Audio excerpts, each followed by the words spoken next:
अस्सलाम वालेकुम, आऊं आहियां सुभान खोसो।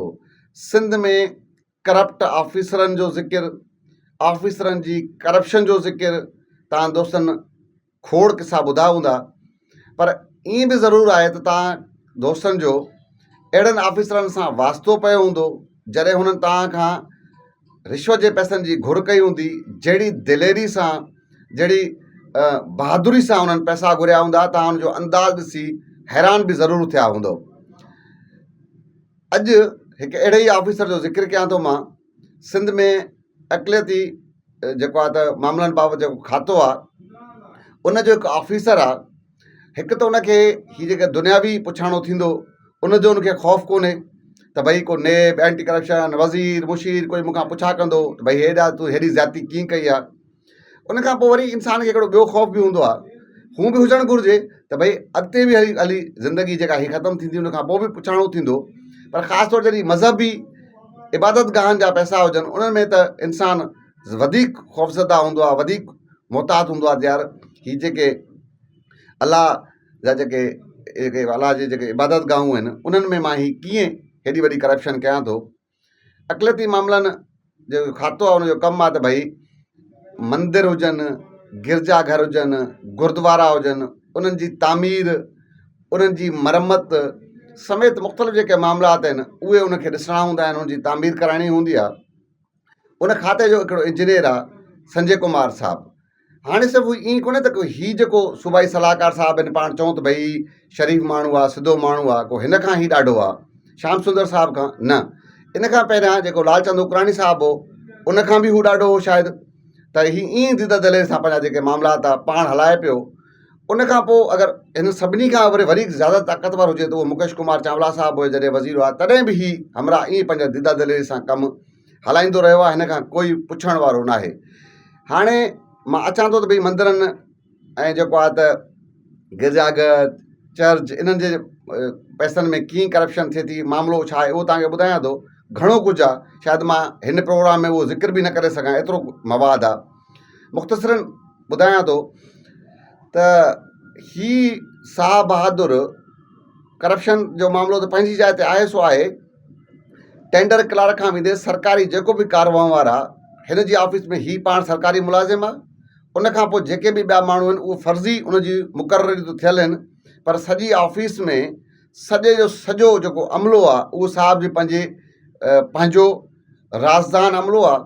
उहे सभु वेही करे टेंडर क्लार्क जे कम खां वञी करे जेके बि सरकारी लवाज़मात थियनि, जंहिं जूं बि शयूं थियणियूं हुजनि, उहे सभु शयूं हिन जा प्राइवेट माण्हू कनि था। प्राइवेट माण्हू जी ऑफिस में 24 कलाक वेठा आहिनि। ऑफिस खां ॿिए पासे बि कोन्हे। सिंध असेंबली, सिंध सेक्रेटरीट, इन जे बिल्कुलु ही कराची जे मर्कज़ में ऑफिस आहे। उते प्राइवेट माण्हू वेही करे सॼो जेको धंधो हलाइनि था, इवन शयूं उहे माण्हू कनि था। उनखां पोइ तक़रीबन हर साल 7.5 अरब रुपया सिंध सरकार अक़लियती खाते खे ॾींदी आहे, त उहे इहे जेके मंदिर, इन्हनि जी जेको आहे तामीर, इन्हनि जी तरक़ी, इन्हनि जा जेके मसइला मसाइल उहे हल करे सघनि। ही शाह बहादुर काग़ज़नि जो फुल प्राइवेट माण्हुनि खां पेट भराए सॼो जेको पंहिंजो धंधो आहे उहो हलाए पियो।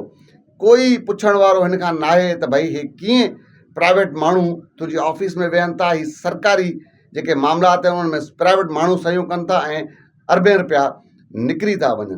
हालति इहा आहे, 50% हिनखे जीअं मां चयो त दुनिया जे ऑफिसरनि खां त हिनखे ख़ौफ़ कोन्हे, पर हिनखे ख़ुदा खां बि ख़ौफ़ कोन्हे। मंदरनि जी तामीर हुजे, ॿिया मामलात हुजनि, 50% हिन जो हिसो उते मुक़ररु थियल आहे। ऐं अंदाज़ो करे सघूं था त अगरि 50% रिश्वत में हलिया वञनि त उन्हनि मंदरनि जी तामीर कीअं थींदी हूंदी, उन्हनि जी जेका मरमत उहा कीअं थींदी हूंदी, उनमें केतिरे ताईं कमु थींदो हूंदो। पर लॻभॻि 7.5 अरब रुपया हर साल ही साहबु दीदा दिलेरी सां प्राइवेट माण्हुनि जी साइन सां कढाए ऐं सरकार खे ही नुक़सानु ॾींदो पियो अचे, पर हिन खां कोई बि पुछण वारो न आहे। सभिनि वज़ीरनि, मुशीरनि, दुनियावी सभिनि माण्हुनि खां ही ॾाढो लॻो पियो आहे। हिन माण्हू पंहिंजे हिकिड़े कुझु वेझनि माण्हुनि खे, सिंध जा उहे शहर शायदि वरी घणो प्रोग्राम थींदो त ड्रिगो थी वेंदो, उन्हनि ॿिनि माण्हुनि खे मंदरनि जे नाले ते ज़ाती घर तामीर कराए ॾिना आहिनि। काग़ज़नि में उहे मंदर ॼाणाया विया, पैसा निकिता, उहे तामीर थिया। अॼु उते उहे माण्हू वेठा आहिनि, मंदर जे नाले ते ज़ाती इस्तेमाल में घर तामीर थिया आहिनि। इन समेत तमामु वॾा मामलात आहिनि। मां अञा तव्हांखे ॿुधाईंदुसि, पर मूंखे मां इहा उमेदु करे सघां थो त शायदि पहिरियां श्याम सुंदर साहिब खां पहिरियां जेके बि सूबाई सलाहकार हुजनि उन्हनि खे वज़ीर साहिब हाणे था ॻाल्हायो सॼे मामले जो वज़ीर ई पाण खे चई सघूं था, ख़बर न हुजे, पर अॻियनि सां त उहो कंदो रहियो आहे। पर श्याम सुंदर साहिबु इंतिहाई शरीफ़ माण्हू आहे। मां इहा उमेदु करे सघां थो त हीउ जेको कुझु मां चयो आहे इन जी जांच थींदी ऐं हिन अहिड़े ई दिलेर करप्ट तरीन माण्हू ख़िलाफ़ु को एक्शन थींदो, जांच थींदी ऐं इहा उमेदु करे सघूं था त हिन दुनिया में हीअ जेके मंदर ऐं इबादत गाह जे नालनि ते जेके हीअ माण्हू करप्शन करे पियो, हिन जे ख़िलाफ़ु का तकड़ी कार्रवाई थींदी ऐं असां तव्हां शायदि हिन दुनिया में ॾिसूं, हिनखे नथो लॻे त मुंहिंजे ख़िलाफ़ु मां को हिते मुंहिंजी का पकड़ थींदी, पर इहा उमेदु करे सघूं था अगरि नेक नियती सां इदारा पंहिंजो कमु कनि त हिते ई पकड़ थींदी ऐं असां ॾिसंदासीं त कीअं हिननि एॾी वॾी करप्शन कई आहे इबादत गाह जे नाले ते। ऐं असां तव्हां इहा उमेदु करे सघूं था सरकार खां त हिन ख़िलाफ़ु कार्रवाई कए ऐं हीअ जेको कुझु मां चयो आहे हिन जी शफ़ाफ़ जांच थियणु घुरिजे।